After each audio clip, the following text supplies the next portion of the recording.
Hello, it's me again, Alexander Guinn, author of the Nightmare Children Chronicles and the soon-to-be-released Eternal Nights of Eden series. I am here today to read to you specifically the prologue from the upcoming first installation of the Eternal Nights of Eden, Guardians of Eden. The Eternal Nights of Eden is a high fantasy series centered around a magical world that I will now begin to explain. In an alternate universe, where the laws of nature are different from those we have come to know here, is a world known today as Eden. Before it was named Eden, however, it was a nameless world full of life, nourished by the spiritual energy given off by the planet's unique living core. The planet has a single known inhabited supercontinent, but due to the planet's small diameter of only 3,700 miles, the various nations of the world have long been intertwined. 5 nations once populated the land, each with their own unique races and cultures.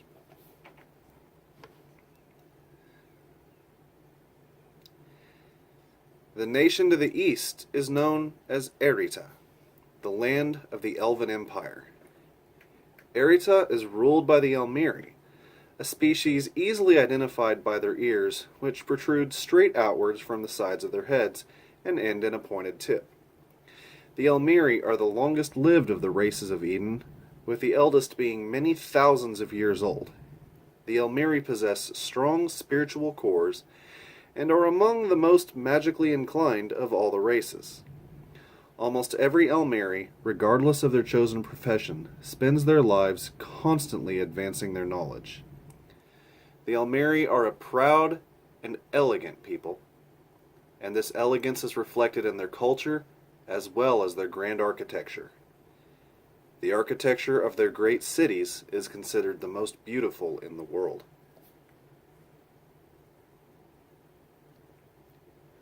Over the millennia, many Elmiri have had romantic involvement with their human neighbors to the west. This has resulted in a subspecies of elves known as the Dramiri. Elven culture has not been kind to these mixed elves, or half-elves, easily identified by their pointed ears running along the sides of their heads rather than pointed outward. Elmiri nobles discriminate heavily against these so-called impure Dramiri, and almost none hold any position of power or significance. The westernmost nation is the jungle nation of Pandora. The mysterious cat-like Nekomata rule this land, and tend to have few dealings with the outside world. What little is known about the Nekomata is that they are unmatched in agility, and their rangers are among the deadliest to be found in Eden. While they tend to stand smaller than the average human or elf, they make up for this in strength and pure tenacity.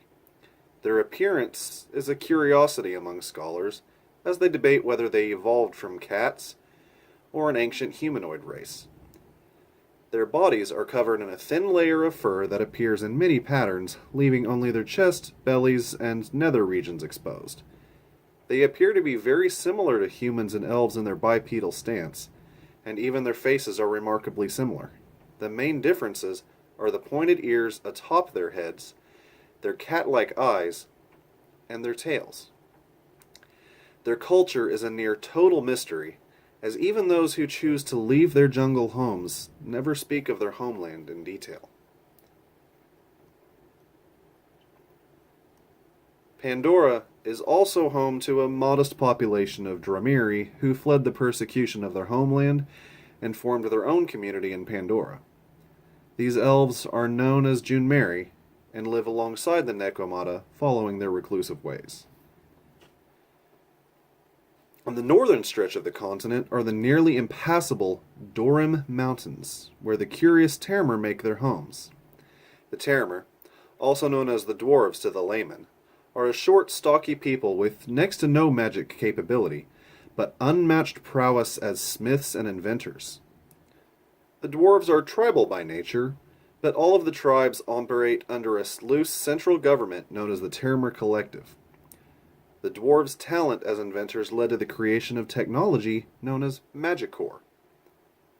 The dwarves could not wield magic themselves, So they invented artificially manufactured magic created from ore mined deep in the earth.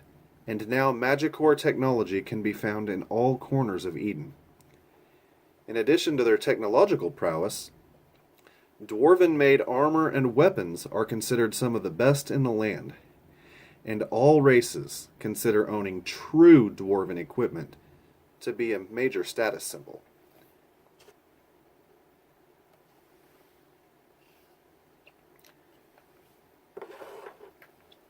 In the heart of the continent of Eden lies the human nation of Alistair. The humans have had a tumultuous history, having been involved in more wars than all of the other races combined.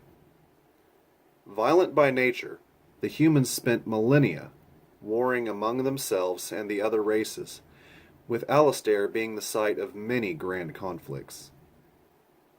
The humans are more diverse than the other races, with many humans showing magical prowess, talent for physical combat, and innovation not unlike the dwarves. These combined traits nearly destroyed the land of Alistair many times. The humans changed with the arrival of the celestial entity Eden. He used his great power to unify the people of Alistair, and eventually the world, before making his home in the human capital of Corallina. Now the humans are one people, mostly standing together for the sake of their nation. To the south is the final nation of Temenos, home of the great Mitera people. Temenos is a vast land of varying climates and terrains, but the land is not what makes Temenos so remarkable. The Mitera people, while nearly identical to humans in appearance, are far superior to their short-lived brethren. While humans may live for 150 years at best, the Mitera have a nearly infinite lifespan. Like the elves, it is not uncommon for a Mitera to reach 3,000 years or more. The Mitera are also known as the world's best fighters, with superior technology, magical prowess, and experienced soldiers providing the Mitera with advantages no other race can boast. Because of their experience, many Mitera once considered themselves superior to their human brethren, and this has been the cause of much tension throughout history. That has been the prologue to The Eternal Knights of Eden, Volume 1, Guardians of Eden. Sometime in the future, I will release a reading of The Great War, the second prologue of The Eternal Knights of Eden, giving the background necessary for the current story. I hope you've enjoyed this. This has been Alexander Guinn, reading with you. Thank you.